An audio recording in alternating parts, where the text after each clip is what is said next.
No curso, vocês mostram que existem várias formas de fazer a integração de placas solares na arquitetura. Como ficam as perdas quando a orientação e a inclinação não são ideais? Como justificar essas perdas ao cliente?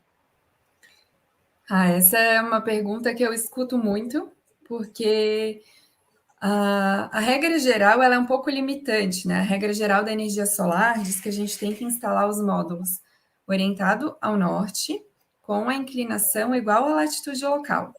E quando a gente olha para essa combinação, ela faz sentido quando a gente está falando de uma usina em solo. Porque numa usina em solo, a gente tem área disponível, a gente não tem elementos para fazer uma interferência, digamos assim, um sombreamento. A gente tem liberdade de orientar para o lado e para a inclinação que a gente quiser. Só que quando a gente vem para o meio urbano, a situação é muito diferente. É difícil encontrar essa condição ideal na arquitetura. E aí a gente precisa sim lidar com diferenças em relação ao ideal. E o quanto que a gente vai perder, então, se eu não estou no ideal?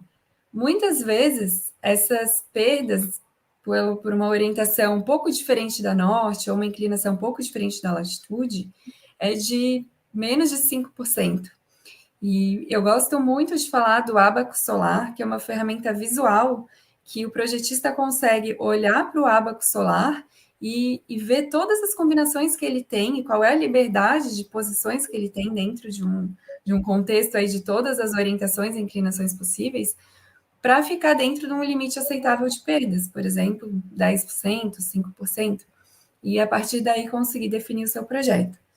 Então, como que a gente justifica para o cliente? A gente vai justificar mostrando, olha, se eu colocasse idealmente orientado, com a inclinação igual à latitude local, no teu telhado que não tem essa condição, a gente vai precisar de um elemento para fazer a correção da inclinação dos módulos, então é um custo extra. Esse elemento extra ia deixar o módulo meio afastado do telhado, então correndo um risco aí de arranque, né, de ventos arrancarem os módulos.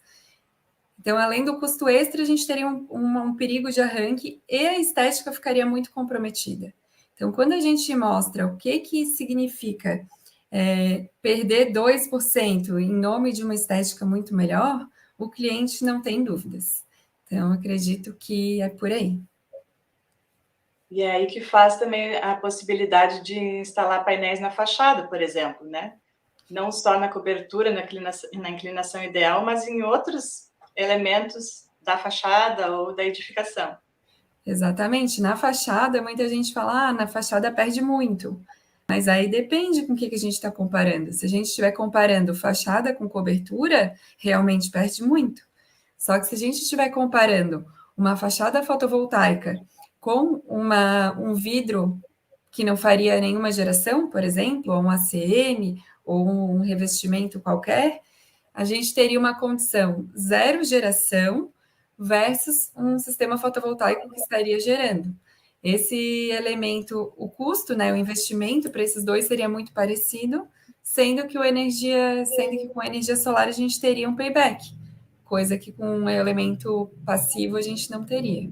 Então, tudo depende de como a gente avalia e como que a gente justifica, né, as coisas.